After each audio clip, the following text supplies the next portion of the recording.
Tudor.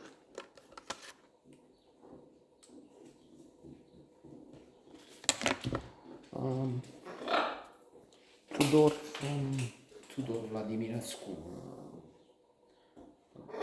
Revolution of 1821.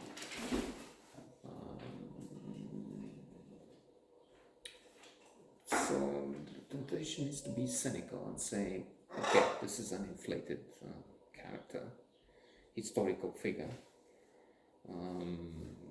which was involved at this rebellion, uprising, that we shouldn't call it a revolution.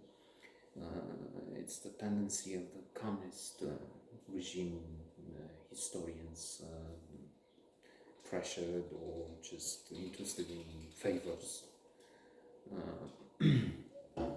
to make something stone in a teacup, exaggerate event. So evidently what has to do with the Communist Party itself, mystify, completely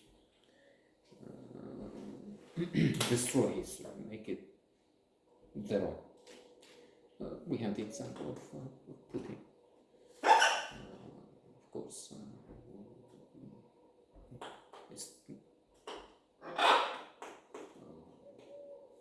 fighting this war because Ukraine has no right to exist. So, on the other hand, I should be more careful because I took part in a revolution as a hero, 1989. The one that took Ceausescu down. I'm in Newsweek. Very proud of it.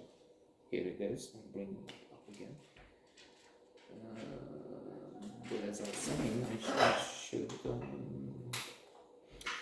keep the line with Tudor, 1821 revolution, all the others, because then I would see my own thing demolished, which anyway is contested, destroyed, annihilated by so many, even by evidence.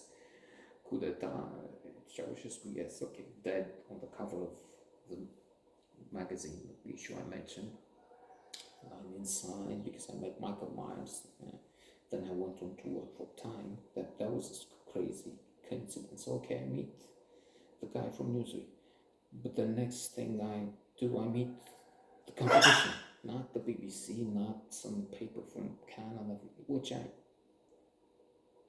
in the following weeks, I did meet with various women and ended up working for weeks for Radio Sweden.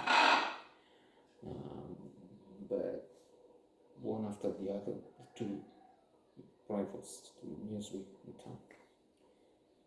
So,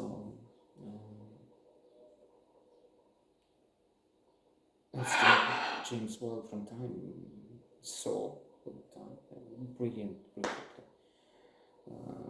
Okay, they took Ceausescu down, but they will not do what they said. They promised they will not take poison.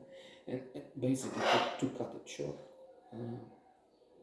it was no longer a communist regime per se, not Ceausescu, but the changes made here were pitiful compared with all the others, Poland, Hungary, Czech Republic.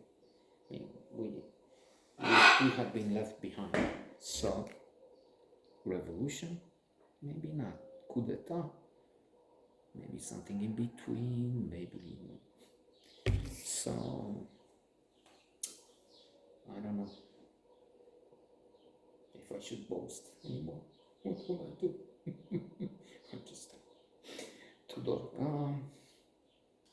So no, it's tempting to take the view that it's promoting a lie. It's also true that, on the other hand, much of fiction, most of fiction is just that. It's taking a grain from reality and blowing it up into Superman, into Avengers, Avatar. Avatar has nothing to do with reality. and even those that look at reality for inspiration, there's artistic license. Robin Hood. Does he have anything to do with the 4, 5, 7? I don't know how many adaptations I remember. Kevin Costner and so on. Very little, indeed. So, making a movie about somebody who led a revolution or just an uprising, tried to change, but he wasn't really this larger than life figure, would not be. The problem is also in execution, in trying to push too much. Then, most of all, I guess, in the case of this viewer, it's a massive problem of credibility. I know what they were up to, so I just reject outright. There's also Blink, Bother Thinking Without Thinking, Malcolm Gladwell, which explains how we take decisions in under a minute, what happens at the top of 500 Fortune 500 companies in the world. Titanic book, which explains so much thin slicing theory. So this is easy to watch for a little and say,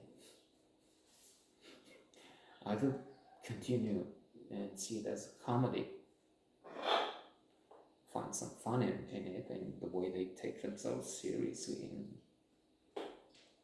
brothers, fight, let's defeat the enemy, let's give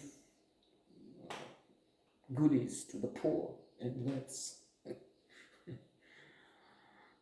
terminate the rich, or you just dismiss it. Let's end with a joke, which, speaking of rich and poor, a line from History of the World, which keeps coming to so Roman Senate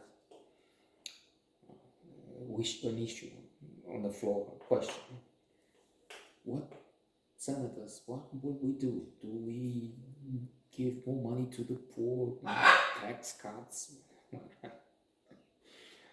or shall we allow the rich to continue? And the answer is short and clear: fuck the poor.